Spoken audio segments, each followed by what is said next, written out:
Agora, Elo, empreendedorismo na rede, com Douglas Martins, aqui na 316. Dicas de como superar os desafios de empreender em tempos de crise. Nesse momento, como acontece toda terça-feira, né? E hoje não vai ser diferente. A gente está aqui com meu amigo Douglas Martins, que está plugado com a gente diretamente lá de Curitiba, claro. E vai estar aí falando mais uma vez, hoje, pra gente, mais uma vez no quadro Movimento Elo. Aqui na rede, ao vivaço, para você que está plugado na rede 316. Então, deixa eu já chamar meu amigo Douglas. Peraí, que é o meu microfone aqui estava travado. Agora sim, agora deu certo.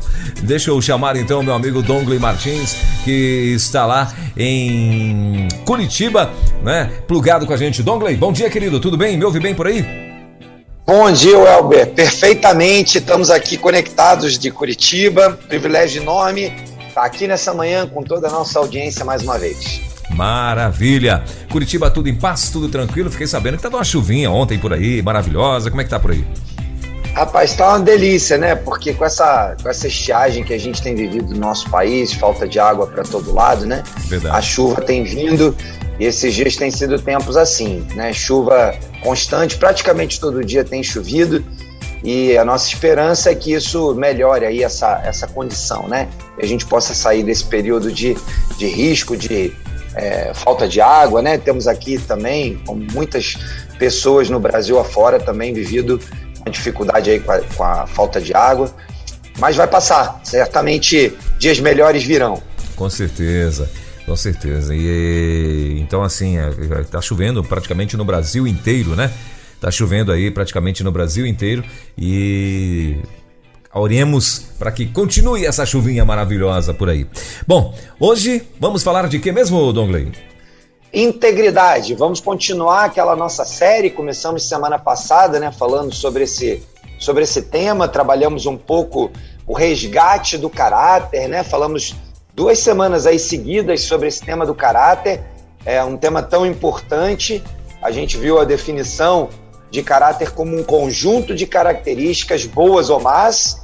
A gente viu essa questão de que o caráter distingue as pessoas umas das outras, né? Através daquilo que a gente poderia chamar de índole ou temperamento, personalidade, comportamento, são coisas que são manifestas a partir daquilo que a gente denomina como caráter, né? Então, algumas pessoas têm um caráter bom e aí a sua índole, então, faz com que as escolhas delas sejam boas. E algumas pessoas têm desenvolvido um caráter ruim por suas escolhas, por decisões, por contextos onde ele está submetido ou mesmo porque faltou orientação, direcionamento, base e princípios nas suas famílias, né? As crianças constroem o seu caráter na fase mais juvenil, na infância, na primeira infância.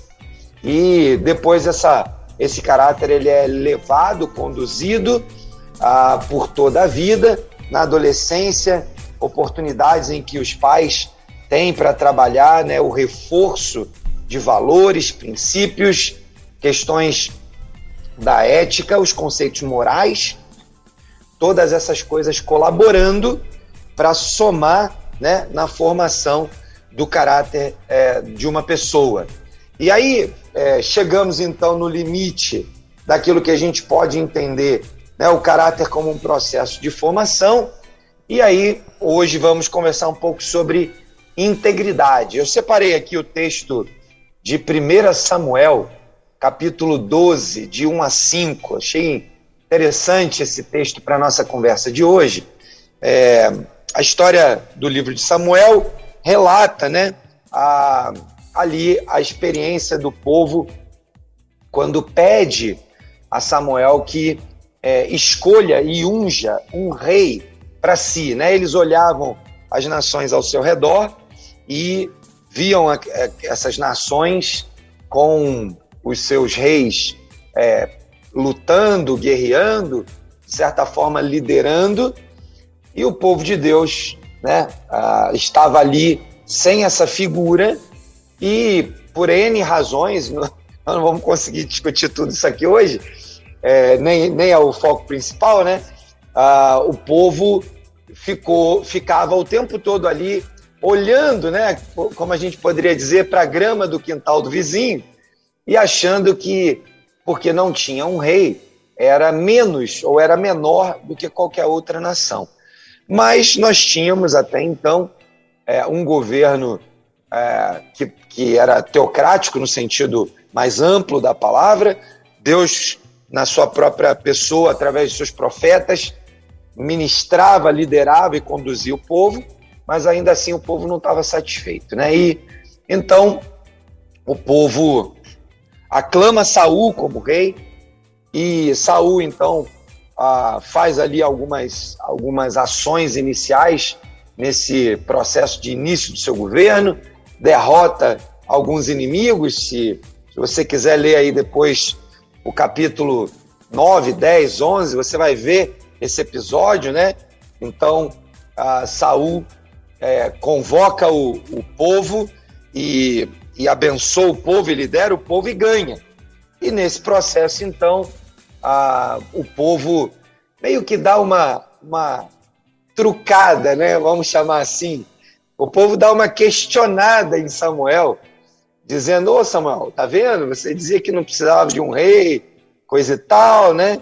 E olha aí agora, tá vendo? Saul fez tudo isso, nos livrou, nos protegeu e tudo mais. E aí, então, chegamos ao capítulo 12, nesse texto incrível que a gente vai ler aqui junto, né? Que diz o seguinte, deixa eu botar aqui, ó. Então, disse Samuel, eu vou voltar um pouquinho aqui, no finalzinho do 11, porque ele vai nos ajudar, talvez, aí a entender essa lógica, né? Então disse o povo, capítulo 11, versículo 12, diz assim: então disse o povo a Samuel: quem é aquele que dizia que Saul não reinaria sobre nós? Né? Meio que zombando do profeta. Dai-nos aqueles homens e os mataremos. Né? Eles estão, como tinham vencido então ali a guerra, junto com Saul, estavam orgulhosos de si, né? Tinha subido na mente e coração um orgulho que não vinha do Senhor, que não vinha de Deus, mas era uma estratégia, um plano de Deus, trabalhando ali o processo de integridade do povo e particularmente integridade dos líderes. Nós vamos ver, se a gente continuasse lendo a história de Saul, vamos ver vários episódios de falta de integridade, culminando, né, na loucura de Saul, na morte de Saul e na ascensão de Davi sobre o reino de Israel, depois de 10 anos. Né? O povo manteve Saul, e Saul se manteve na direção, na liderança do povo por cerca de 10 anos, e depois, então, acontece vários episódios. A gente também, quem gosta do Antigo Testamento já leu esses textos, né? Quando Davi está lá na caverna e ele não mata Saul, quando ele foge de Saul, e ele repete várias vezes, trazendo aí sim um princípio de integridade, né? Ninguém pode levantar a mão contra uma autoridade imposta por Deus. E apesar de Saul não ter sido escolhido por Deus, Samuel, o profeta, havia ungido Saul como rei, que acontece exatamente aqui. Versículo 13 diz assim: porém Saul disse: hoje não morrerá nenhum, pois hoje tem feito o Senhor um livramento em Israel. Ou seja, Saul está ali, né? Profetizou, depois foi lá, ofereceu sacrifício, guerreou. Então havia uma espécie de aura, né? um sentimento, um pensamento, uma série de condições favoráveis, né? Para que Saul parecesse alguém que estava cumprindo a vontade de Deus de forma íntegra. Então, no 14, disse Samuel ao povo: vinde, vamos nós a Gilgal e renovemos ali o reino. Samuel, como uma espécie de derrotado emocionalmente, abre mão, né? E aqui a gente vai ver isso já na sequência, abre mão da palavra que havia recebido de Deus, de toda a instrução de Deus, e cede o desejo do povo. E aí no 15, todo o povo partiu para Gilgal, onde proclamaram Saul o rei perante o Senhor e ofereceram ali ofertas pacíficas perante o Senhor. E Saul se alegrou muito ali com todos os homens de Israel. E aí, olha o que acontece no capítulo 12, já no início do capítulo 12, os 5 versículos que eu separei aqui para nossa conversa, né? Então, Samuel estava ali diante daquele episódio em Gilgal, né? Saul havia derrotado, o povo fervendo, aclamando Saul como rei. Samuel vai lá então e renova o mandato, vamos chamar assim, né? E termina esse episódio e ele emenda uma espécie de pedido de exoneração, né? Vamos comparando, né? Eu quero sempre usar o texto bíblico como base das nossas conversas sobre liderança, sobre formas de liderar nos nossos negócios, mas a gente sempre vai tentar fazer um paralelo daquilo que estava acontecendo com o mundo do trabalho, né? Samuel tinha um papel no governo e ele tinha lá uma certa responsabilidade como profeta, né? Como sacerdote, mas ele era como se fosse um funcionário do governo. E aí Samuel, olhando para aquele episódio todo, vendo o que tinha acontecido, e o povo, mais uma vez, se afastando daquilo que Deus havia proposto, ou sonhado, esperado, Samuel, aqui me parece que dá uma esmorecida, né? Ele resolve, então, checar a sua integridade, checar se ele havia deixado alguma coisa para trás mal feita, checar se ele tinha feito alguma coisa errada contra o povo. E ele começa então um discurso assim: então disse Samuel a todo Israel: eis que ouvi a vossa voz em tudo quanto me dissestes, e constituí sobre vós um rei. Ou seja, Samuel está dizendo para o povo: olha, vocês levantaram um clamor, vocês foram para as ruas, vocês pediram mudanças, e eu ouvi, e eu, então, constituí sobre vocês um rei. Agora, versículo 2, agora, pois, eis que o rei vai adiante de vós. O que vocês queriam está aí, está feito.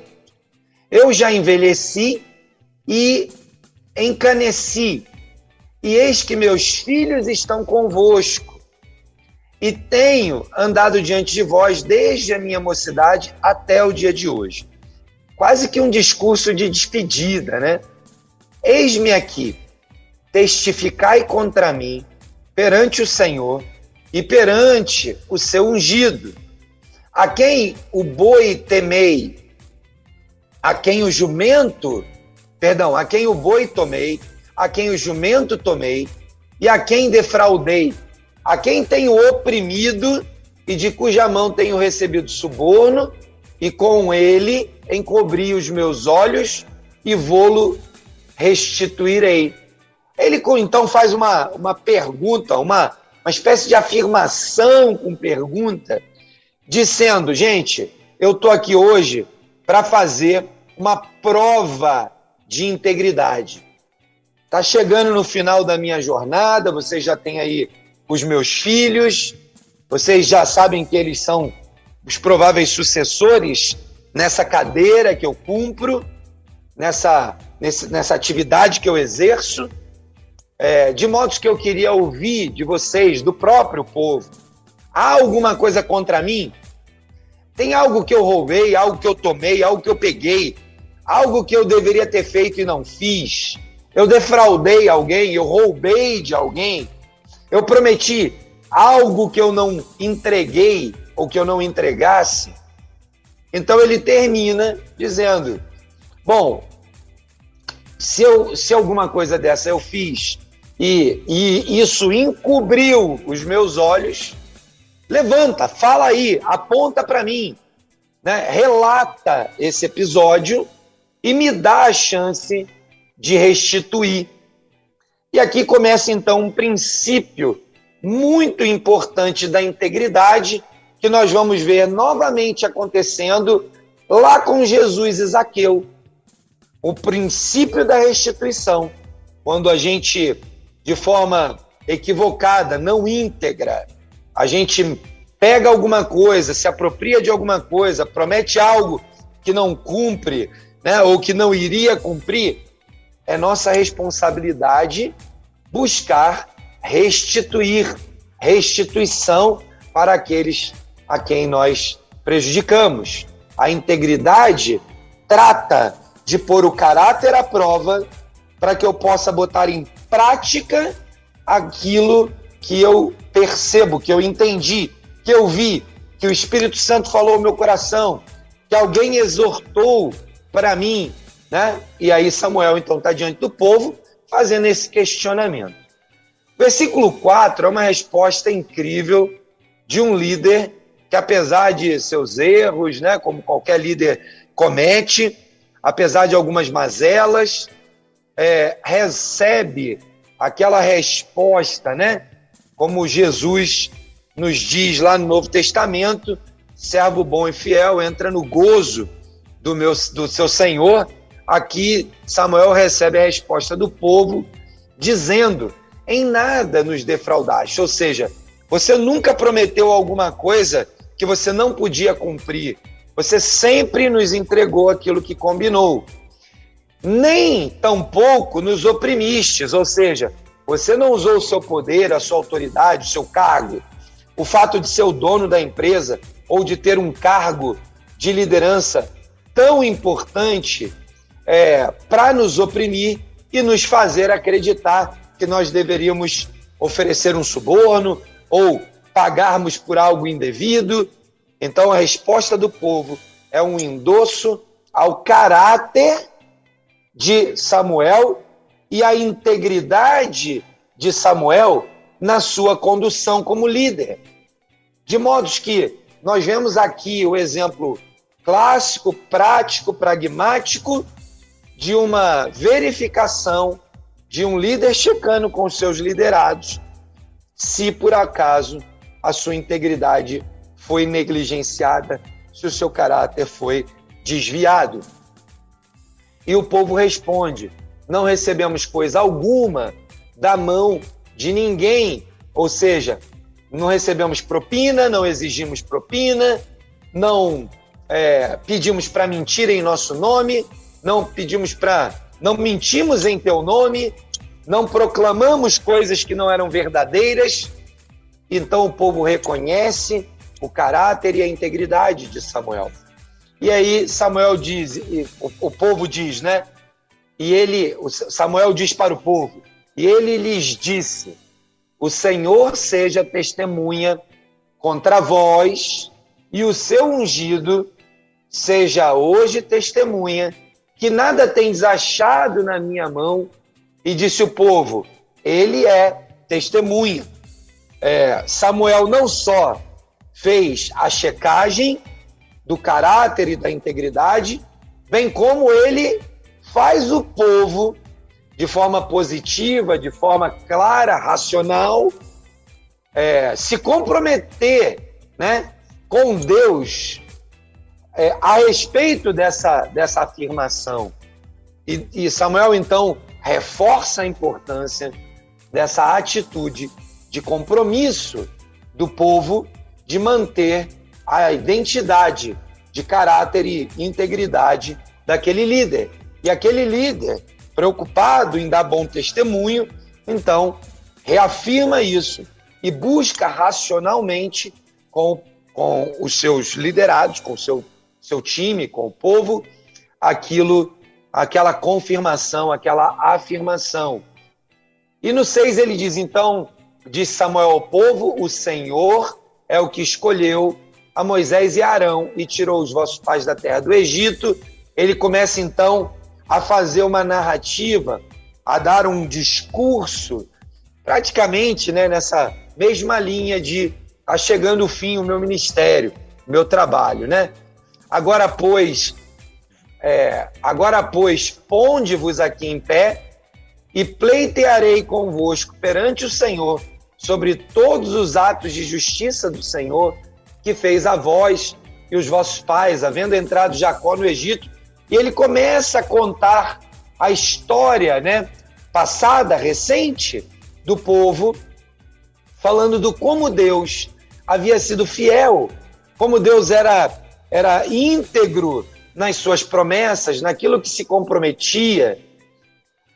E ele lá no 9, então, ressalta: porém, esqueceram-se do Senhor, o seu Deus, então os vendeu à mão de Cícera, capitão do exército de Azor, e na mão dos filisteus, e na mão do rei dos moabitas, que pelejaram contra eles, e clamaram ao Senhor e disseram: pecamos, pois deixamos ao Senhor e servimos aos Baalins, os Astarotes. Agora, pois, livra-nos das mãos dos nossos inimigos e te serviremos. Ou seja, o povo era um povo que tropeçava com muita facilidade, se comprometia com coisas que não agradavam a Deus, e sua integridade, então, era colocada à prova e checada todo o tempo. Eu gosto desse texto, né, todo o texto de Samuel, mas particularmente esse texto fala muito sobre a importância de viver uma vida íntegra. Os tempos são difíceis, esses que a gente vive atualmente, né? Cada dia a gente vive aí pressões, né? Recentemente nós vivíamos notícias de corrupção com frequências absurdas, né? Os jornais estão aí noticiando para todo lado, por toda parte. Há aí um processo de checagem, necessidade de checagem da integridade.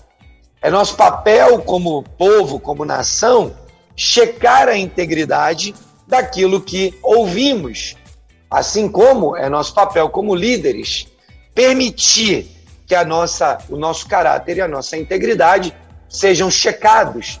Então não fique absurdamente espantado se alguém do seu time, um colaborador, uma pessoa que está ligada à sua empresa, né, vier lhe questionar a respeito de um comportamento, a respeito de...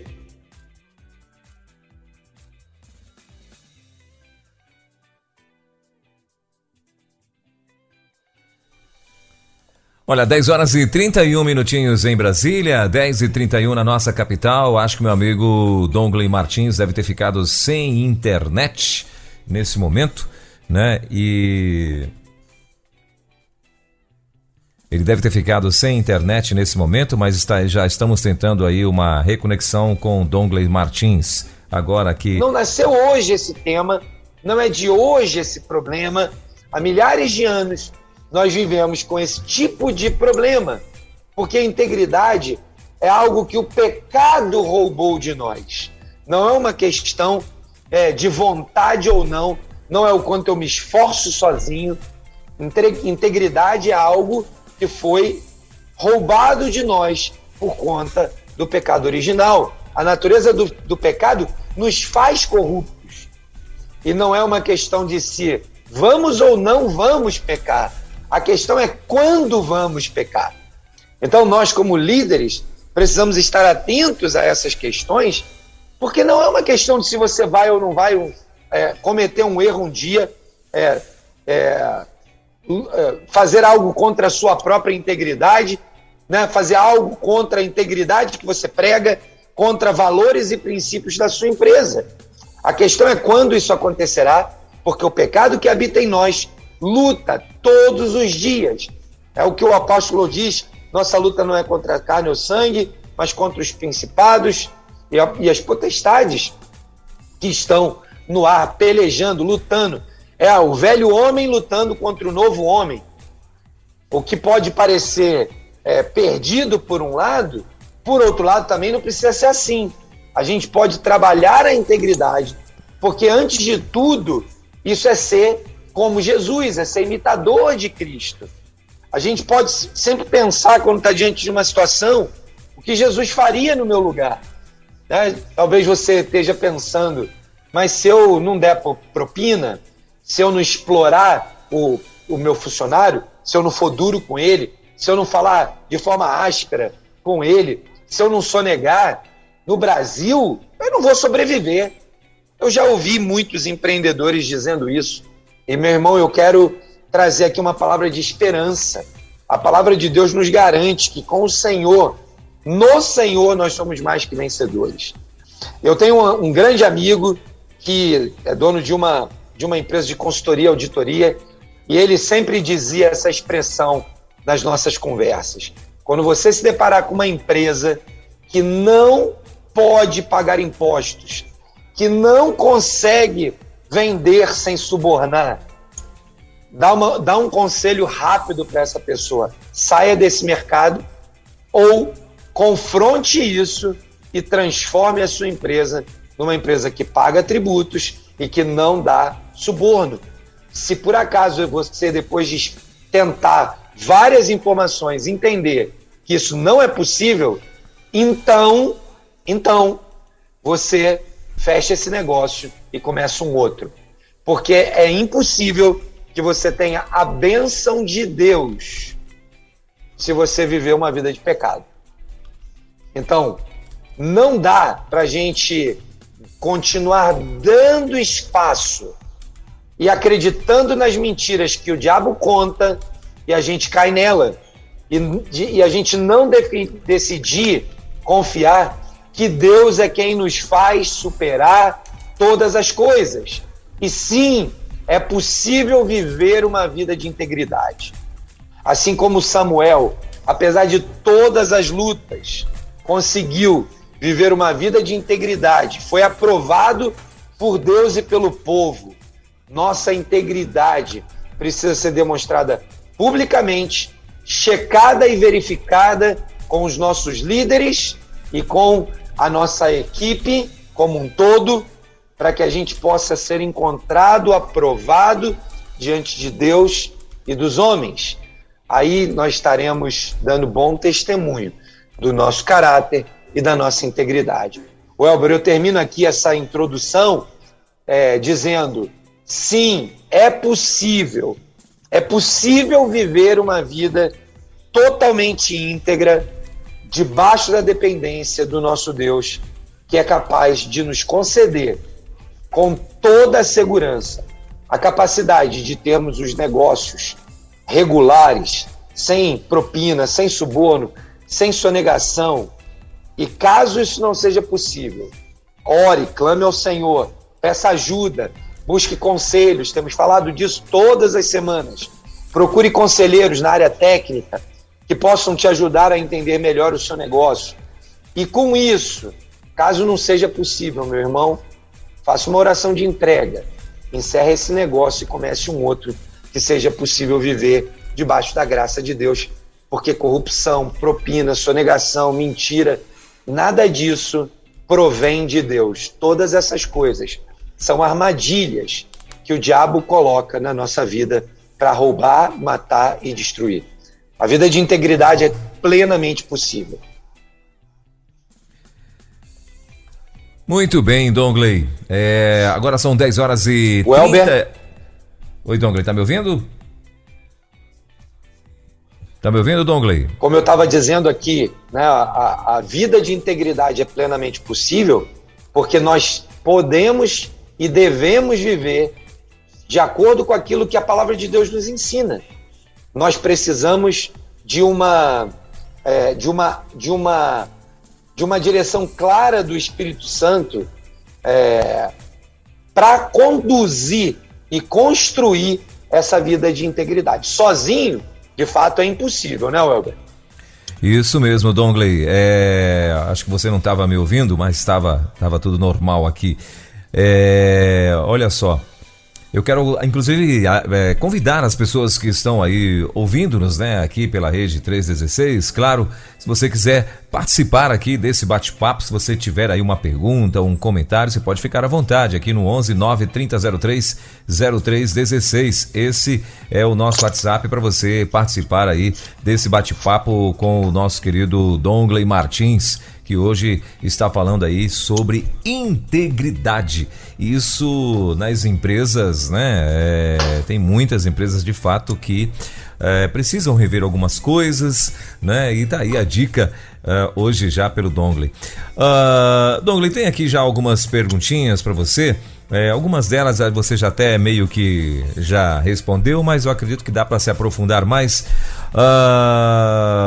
Sabemos que a gente vive num país, né, que infelizmente tem a cultura, vamos dizer assim, né, e é muito conhecido pela corrupção, né? E nas empresas também não é muito diferente, até porque a corrupção, quando chega no país, né? Quando o país chega com essa fama, é porque são os empresários, são políticos, são, né, muita gente. Então, assim, verdade que mesmo em empresas privadas a coisa só vai pra frente com um jeitinho brasileiro. Você acha que você até meio que já comentou sobre isso, né? Mas eu acho que não. E se pagar uma propina ou sonegar um imposto, né? É assim que a coisa tem que andar. E a outra pergunta é: consigo ser totalmente íntegro no meu negócio e ainda assim ter lucro e pagar minhas contas? O Elber, apesar de ter tangenciado aqui o assunto, esse assunto é tão sério e tão profundo que a gente poderia ficar aqui, acho que umas 2, 3 horas só conversando sobre isso, e não vai ter dificuldade nenhuma de trazer aqui para os nossos ouvintes mais algumas questões, né, mais algumas nuances desse problema crônico da nossa nação. Bom, primeiro é importante a gente dizer que jeitinho brasileiro é uma frase cunhada na minha percepção, né, posso parecer radical quando falo isso, mas esse conceito de jeitinho brasileiro que remete à corrupção, isso é coisa de Satanás, que criou no nosso país, tanto na vida pública quanto na vida privada. Isso não é um privilégio do ambiente político público, como a gente viu aí noticiado durante tantos anos aí na nossa história recente, tantas coisas assim absurdas de corrupção, né? Então, quando essa palavra surge ligada ao tema corrupção, eu tenho pedido a Deus e repreendido, né, assim, na minha mente essa expressão. Sabe por quê? Porque, cara, eu sou um brasileiro. Eu sou um desses brasileiros que a expressão popular inclui nessa história do jeitinho brasileiro. E a gente, como cristão, precisa lutar contra algumas palavras que foram lançadas e colocadas no consciente coletivo, no cotidiano brasileiro, que tratam de comportamentos que nós não deveríamos ter e, se temos, deveríamos deixar de ter. Particularmente, o cristão que teve um encontro com Jesus e sua vida foi transformada pelo poder de Deus, ele precisa lutar contra isso todo dia. Eu não estou aqui fazendo nenhum tipo de apologia à santidade plena, ao zero pecado, nada disso. Eu entendo muito bem o que é isso. Eu sou um pecador quanto mais, assim como a palavra diz que todos nós somos. Mas a gente está aqui para todo o tempo, todo dia, a cada momento que um assunto como esse, ou uma atitude, um pensamento, uma ação de corrupção acontece na nossa vida, que a gente possa se voltar para Deus, reconhecer o nosso pecado, se arrepender de ter feito, confessar o pecado, deixar, e a Bíblia ensina que aquele que confessa os seus pecados e os deixa, alcança a misericórdia. De modo que, na minha cabeça, essa história de jeitinho brasileiro é mais uma daquelas armadilhas, daquelas casquinhas de banana que Satanás coloca na nossa vida, no nosso caminho, na nossa jornada, para a gente acreditar, não tem jeito mesmo. E aí, como não tem jeito mesmo, faz parte da cultura. E se faz parte da cultura, talvez não seja tão errado assim que eu pratique aquilo que todo mundo pratica. Afinal de contas, se eu não der uma propina, eu não vou para frente. Afinal de contas, se eu não sonegar impostos, eu não consigo pagar minhas contas. Afinal de contas, se eu não fizer um caixa 2, eu não consigo levar um dinheiro para minha família. Todas mentiras que Satanás vai plantando a partir de mentiras pequenas, que parecem pequenas, né? Pastor Roberto Silvado sempre usa uma expressão, e ele sempre diz que uma meia-verdade é uma mentira inteira. Não existe meia-verdade, só tem verdade e mentira. Ou seja, se alguém fala uma meia-verdade, falou uma mentira inteira. De modo que Satanás é o pai da mentira e ele é quem coloca na nossa mente e coração essa atitude de errar contumazmente, de viver uma vida não íntegra, de sonegação, de propina, de caixa 2, de mentira. E aqui eu também quero elevar a categoria de erros clássicos da nossa integridade ou da nossa vida de falta ou de integridade a coisas pequenas, como aquilo que a gente sempre tem dito aqui: diga que eu não estou, né? Alguém me procura e eu simplesmente me esquivo ao invés de enfrentar o problema e resolver o problema de uma vez. De modo que eu creio, Welber, que não há essa história de jeitinho brasileiro. Há pecado declarado, visível, escancarado no nosso país, e eu gostaria de desafiar, aproveitar essa oportunidade para desafiar cada um de nós, empreendedores, empresários, profissionais liberais, que tivemos o privilégio de conhecer Jesus, a sua palavra e a verdade da sua palavra, a termos uma atitude diferente, a sermos reconhecidos como aqueles que fazem as coisas corretamente.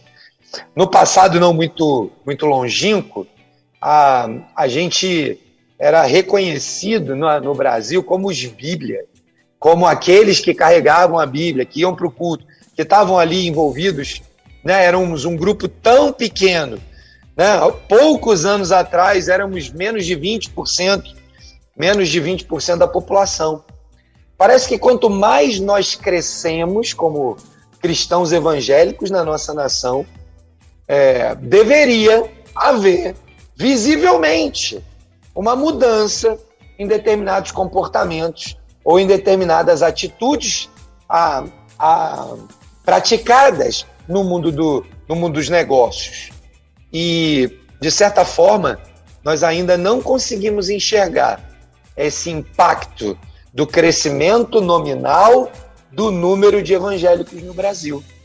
Me parece que nós estamos vivendo a crise do crescimento nominal versus a vida prática cotidiana. Aquela história, né, tem uma musiquinha da vida das crianças, que a gente canta com as crianças, né? Domingueiro nunca queira ser. No domingo ele é santarrão. Na segunda, terça, quarta, quinta, sexta, sábado não é santo não. Ou seja, né? A gente não precisa de números, a gente precisa de qualidade. Eu também não estou discutindo e defendendo aqui e nem fazendo apologia a um discurso também equivocado de muitas lideranças que dizem: a minha igreja não cresce porque eu prefiro qualidade. Muito bem, você estava aí na companhia do nosso pastor Welber Costa, né, e do Dongley Martins. Meu amigo, rádio web é assim, né? Imprevistos acontecem, né? Não, meu amigo Dongley Martins? Exatamente, pastor Romeu. a gente está aqui sempre ao vivo e no ar, né? Essas coisas acontecem. A internet no Brasil ainda não está do jeito que a gente precisa, mas vamos em frente. O importante é que a gente está aqui de volta com a nossa audiência e vamos continuar compartilhando então. É verdade, é verdade. Hoje a gente está tratando sobre um tema importantíssimo, né? Para você que é empresário, microempresário, temos trabalhado forte na questão da integridade, do caráter do time, e a gente vinha falando sobre integridade, né? Então, Dongley, assim, eu tô com uma pergunta aqui interessantíssima. A gente recebe várias perguntas da nossa audiência aí, do pessoal que acompanha, e são dúvidas que são muito comuns aos nossos empresários, né? Então, assim, eu queria te perguntar o seguinte, Dongley, quando o empresário, o dono aí de um pequeno comércio, de um negócio, quando ele percebe que ele tinha uma prática que era errada, daquelas assim que, não pode, mas todo mundo faz, né? E que a gente sabe que a Bíblia condena, né? Que a Bíblia diz, olha, você não pode fazer isso porque diante da visão cristã isso aqui tá errado.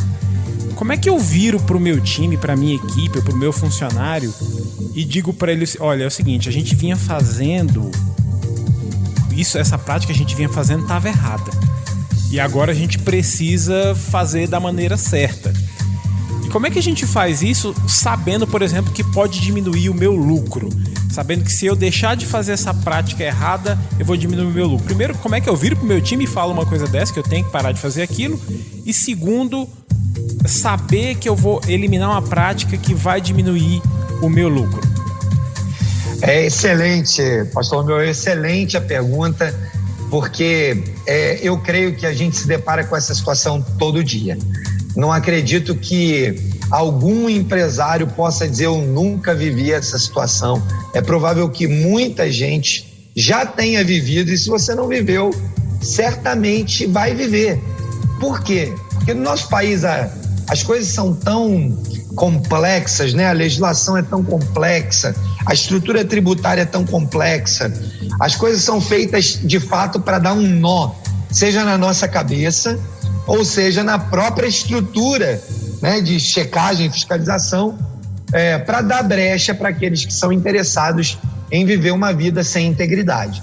De modo que eu quero separar aqui essa pergunta, como você fez aí, em duas, e dizer o seguinte: a primeira coisa que eu devo fazer quando eu me deparo com um erro, com um comportamento inadequado, com algo que contraria os princípios e valores da palavra de Deus, o que a Bíblia nos ensina? Nós estamos repletos de ensinamentos na palavra. Eu vou trazer dois aqui. O exemplo de Zaqueu, que olha para Jesus, quando ouve a palavra, ouve a pregação, fala, olha, eu realmente defraudei, eu vou voltar e vou corrigir. Eu tenho um outro versículo que diz: aquele que deixa seus pecados, que confessa seus pecados e os deixa, alcança misericórdia. Então eu vou usar esses dois princípios para dizer, primeiro, na hora que eu identifico que tem um erro, a primeira coisa que eu preciso fazer é corrigir, restaurar, imediato, reparar. Né? Percebeu o erro, tem que corrigir. Exatamente, não é uma coisa para amanhã, não é uma coisa para semana que vem. Percebi hoje, pare e conserta. Então, por exemplo, se esse erro é um erro na estrutura do registro contábil da sua empresa, chame o seu contador, senta com ele e fala, amigão, nós não tínhamos percebido isso, corrija isso. Se tem alguma coisa para trás aqui que eu preciso corrigir e colocar em ordem, faça já, né? Organize de tal maneira que eu possa fazer essa transição. Normalmente isso se dá muito na área contábil, né, Dongley? Principalmente questão de imposto, esse tipo de coisa. Romeu, eu creio que a área contábil no Brasil é uma área bastante desafiadora, aonde certamente há muitas cascas de banana que os empreendedores caem por querer, e aí estamos falando de integridade, ou sem querer. Talvez estamos falando de uma incapacidade do próprio contador de fazer isso, ou de dar a instrução, a falta de experiência do empresário, né, de conhecer aquilo que está na lei, aquilo que está nas regras, A gente não dá conta de saber tudo, né? Então, nós precisamos, como cristãos, como representantes, embaixadores do reino de Deus, lembrar que nosso compromisso, a nossa pátria é outra. Então, não é uma questão de lucro. E aí começa uma outra discussão que eu acho que é tão relevante quanto esta, que é: o seu negócio, e qualquer negócio, ele é feito, ele é pensado para que ele seja lucrativo. Mas ele não é pensado e não foi concebido nem por Deus e nem pelas leis para que ele seja lucrativo a qualquer custo. Então, se eu tenho algo que é lucrativo, mais lucrativo ou menos lucrativo, em função de um desvio de conduta e da condução equivocada da lei, da regra, da ordem, do comportamento, né, das relações, é porque ele não era para ser tão lucrativo quanto você está vendo ele ser. Tem alguma coisa errada. O lucro não é a razão da nossa vida. O lucro é consequência de uma empresa bem gestionada. Quando eu desprendo a minha mente de que eu tenho que ter lucro a qualquer custo, e eu penso que a consequência do meu trabalho de honrar a Deus é que eu posso ter uma empresa lucrativa, então eu vou ter lucro e aquilo vai ser bênção. A gente sabe que o pouco nas mãos de Deus, né? Aquilo que a gente pode gerenciar nas nossas mãos com a bênção de Deus vai se transformar, vai prosperar, vai progredir, não porque tenha magia, mágica, né? Ou porque Deus seja obrigado a fazer a gente prosperar. Eu não quero aqui dar a impressão de que a gente está discutindo teologia da prosperidade, mas eu quero dizer que Deus tem interesse em fazer prosperar o trabalho das nossas mãos. É promessa de Deus que aquilo que a gente faça será, né, colhido, o fruto do nosso trabalho será multiplicado na razão que Deus planejou. Mas você pode fazer algo extraordinário com aquele pouco que chegou na sua mão. Então, ficar preocupado se o lucro era 10 ou era 8, se isso vale a minha integridade, é a mesma coisa que dizer que Deus não tem capacidade de abençoar o 8, tanto quanto ele tem de abençoar o 6, em contrapartida ou em detrimento de eu mesmo tentar me abençoar com o 10, o 12 ou o 15. Não é uma questão de número, é uma questão de fé na bênção de Deus, de compromisso com o Deus que prometeu que se eu caminhar segundo a sua direção, Ele mesmo fará prosperar a terra, né, a vide, Ele mesmo fará prosperar o trabalho das nossas mãos. É isso aí. Muitas vezes a gente tende a imaginar, né, que o sucesso não é nem o lucro exorbitante, né? E nisso a gente pode ser levado a fazer algumas coisas erradas. Mas eu tô com mais uma pergunta aqui. É o seguinte, né? Aí fechando a nossa rodada de perguntas, vamos supor que eu sou dono de um negócio e eu passo ali anos dando uma má impressão para um cliente, né? Assim, para os meus clientes, para minha rede de clientes, e que eu era aquele tipo de pessoa que aceitava de tudo para poder fechar um negócio, né? Como é que eu mudo a minha imagem a partir do momento que eu sou tocado ou por Deus ou por alguma circunstância? Como é que eu mudo a minha imagem para o meu cliente sem perder o cliente? E mais, né? E se for preciso perder o cliente aí nessa minha mudança de imagem? Ó, tipo, eu não topo mais qualquer coisa para fazer negócio, para fechar negócio com você. Como é que a gente altera essa chave aí sem perder o cliente, ou se é necessário às vezes perdê-lo? Excelente, Romeu, excelente. Paulo, escrevendo à igreja de Éfeso, lá no capítulo 4, 28 a 30, ele diz assim: aquele que roubava, não roube mais. Pelo contrário, trabalhe, fazendo com as próprias mãos o que é bom, para que tenha o que repartir com o necessitado. não saia da boca de vocês nenhuma palavra suja, mas unicamente o que for bom para a edificação, conforme a necessidade. E assim transmita graça aos que ouvem. E não entristeçam o Espírito Santo de Deus, no qual vocês foram selados para o dia da redenção. Eu creio que esse texto nos orienta com muita clareza a respeito daquilo que Deus espera, daquilo que o Espírito Santo que habita em nós espera de nós, né? Então, se eu tinha uma atitude que não era boa, né? Eu passei a vida fazendo isso. Bom, aquilo que eu fazia, não faça mais. Muda o comportamento que Paulo está ensinando aqui de forma prática e objetiva. Aquele comportamento errado, não repita ele mais. Pelo contrário, faça algo novo. Então, se antes eu roubava com a desculpa de que eu tinha que subsistir, então agora trabalhe. Se antes eu mentia para o meu cliente para mantê-lo na minha carteira de clientes, não minta mais. Sabe o que vai acontecer?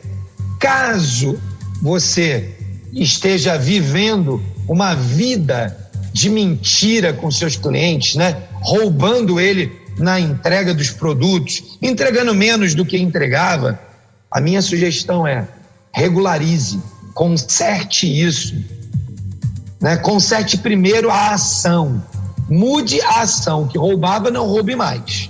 Então, se você mentia, roubava, sonegava, mudava o cenário para poder ter aquele cliente ou daquele fornecedor, pare imediatamente de fazer. Essa é a primeira atitude que a gente precisa tomar. A segunda é: não saia da sua boca uma palavra que continue endossando isso, endossando essa mentira, essa atitude. Mude a sua atitude e vai lá. Talvez o Espírito Santo peça a você, peça a nós, a cada um de nós, uma reparação. Lembra de Zaqueu: o que eu roubei, vou devolver 4 vezes mais. Existe a possibilidade de o Espírito Santo colocar no seu coração, né, o desejo, a convicção de que você deve corrigir aquilo que você roubou do seu cliente? Faça, porque é isso. Quando o Senhor fala, é bom obedecer. Quando o Espírito Santo manifesta, é importante que você cumpra aquilo que foi feito. Vá ao cliente, avalie uma forma de fazer isso de forma pacífica, tranquila, e talvez você tenha que confessar o seu pecado, né? Eu diria que há momentos em que nós precisamos voltar lá pessoalmente e dizer: olha, eu quero pedir perdão. Nos últimos anos eu tive esse problema, e isso aqui aconteceu, eu quero consertar isso, quero devolver isso para você. Talvez eu demore 5 anos para te pagar isso. Talvez eu te dê um desconto pelo resto da vida nos produtos para poder recompensar aquilo que aconteceu, mas eu preciso que você saiba a verdade. Agora, é fácil fazer isso, Romeu? Claro que não é. É muito difícil. É uma luta que luta dentro de nós. Só que o impacto da verdade é aquele que a palavra de Deus nos ensina, né? Conhecereis a verdade e a verdade vos libertará, falando a respeito da verdade máxima, que é Jesus e a salvação em Jesus. Mas isso significa uma amplitude na nossa vida. A verdade da salvação transforma muitas outras mentiras na nossa vida, transformando e convertendo o ser humano por completo. E nós precisamos, então, diante da verdade, tomar uma posição. Outro texto bíblico importante para quem lida com esse assunto da integridade, né, que relata que um abismo, ou seja, uma mentira, chama outro abismo, e a gente não consegue sair desse ciclo de mentira consecutiva, porque a gente cai em um abismo. Quando você se levanta e tenta sair, cai em outro, e a vida do mentiroso é uma sequência de mentiras, porque o pai da mentira é o diabo. Ou seja, se a gente permanece na mentira, nós somos filhos do diabo. É isso que Jesus ensina. De modo que, apesar de a palavra ser dura, a Bíblia não passa panos quentes e nem a mão na cabeça de comportamentos que vão, que são conflitivos, vão de encontro às verdades da palavra. Mas Jesus é aquele que confronta o pecado, mas ele também dá o escape. Ele nos ensina com clareza que nós podemos sim mudar a nossa vida e transformar a nossa vida através do arrependimento, confissão e mudança. E eu quero então aqui incentivar, ao nosso ouvinte, e se por acaso ele vive uma experiência como essa, ore ao Senhor, pare de fazer e tão pronto seja possível.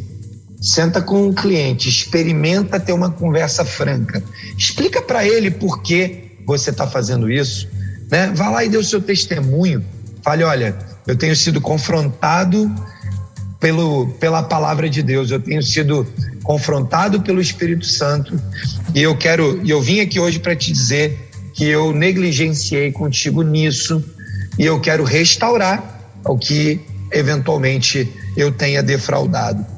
Eu vou dizer para você, não acho que seja impossível e nem raro de que o cliente, diante dessa situação, olhe para você, perdoe você e diga, não, você não deve nada, vamos seguir a nossa vida daqui para frente desse jeito. Talvez em outros casos, o cliente vai dizer, ok, eu aceito o seu processo de restituição e restauração e você pode me pagar isso pelos próximos 10 anos, de tal maneira que você consiga viabilizar, corrigir o erro e ver a graça de Deus, a bênção de Deus sobre a sua vida e sobre os seus negócios. Romeu, eu tenho certeza que quando nós estamos prontos a cumprir, assim como Abraão levou o seu próprio filho para oferecer o sacrifício que Deus exigiu dele, e na hora do sacrifício o Senhor proveu o cordeiro e não permitiu que Abraão sacrificasse o seu próprio filho. Eu não tenho nenhuma dúvida que, caso alguém esteja nos ouvindo hoje e decida oferecer o seu Isaac como sacrifício, o Senhor vai prover o livramento.